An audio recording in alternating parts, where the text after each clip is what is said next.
11 p.m. Dark Street. You're walking with your sister. A guy steps out in front of you both. You've got two options. Run, but she might not keep up. Or end it right there, one hit, and get both of you out. Most people, in that split second, go for the same move. A punch to the face. That's the instinct that gets people hurt, or worse, gets them a manslaughter charge for a fight that was never supposed to go that far. The skull is one of the hardest bones in your body. Miss the chin by an inch, and you've broken your own hand on someone's forehead. There are 3 places on the human body that end a fight faster than a punch to the face, with less risk to you, and I don't know them from a class. I know them because one night, my life actually depended on it. Where I grew up, I was bullied, physically, verbally, for years, for being different than everyone around me. As a kid, I fought back a few times. Then I made a decision that I thought was the smart one. I'd just stay quiet, stop reacting, let it pass. From 12 to 17, for 5 years, I stayed silent, no fighting back, just existing. It was the worst decision I ever made. I had no respect from the people around me, and worse, I had none for myself. I remember thinking of myself as weak, even though academically I was sharp, and physically I was strong, lean, but strong. None of that mattered. On the inside, I felt like nothing. Then one day I was out, came back to my street, and there was a guy standing in front of my house. His problem wasn't with me, it was with my sister.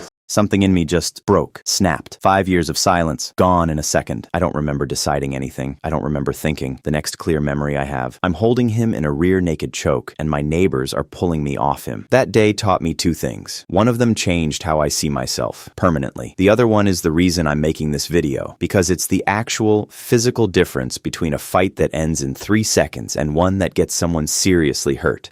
I'll give you both. But first, the mental one, because it matters more than any technique I'm about to show you. Here's the lesson. You are not as weak as you think you are. 5 years, I believed I was, and it took one moment of forced adrenaline to prove that version of me was never real. It was just a version of me that had never been tested. You don't find that out by thinking about it. You find it out when there's no more room to think. But the technical lesson, the one that actually keeps you safe when that moment arrives, that's what I want to walk you through now. Because knowing you're capable of fighting back means nothing if you fight back in a way that gets you hurt, or gets you a criminal record for something that should have ended in 3 seconds. Forget the face. Forget the chest. There are 3 spots that actually end this. 1. The liver. Find your right side, just under your rib cage. Press lightly. That discomfort you feel from barely any pressure. That's your liver, and it's one of the most nerve-dense organs in your entire body. Here's what makes it different from almost anywhere else you could hit someone. You can't train this away. Boxers condition their abs. They condition their chin. Nobody conditions their liver because you can't. It's not muscle. It's an organ packed with nerve fibers, sitting almost unprotected below your ribs. Clean shot there sends a signal through the whole nervous system at once,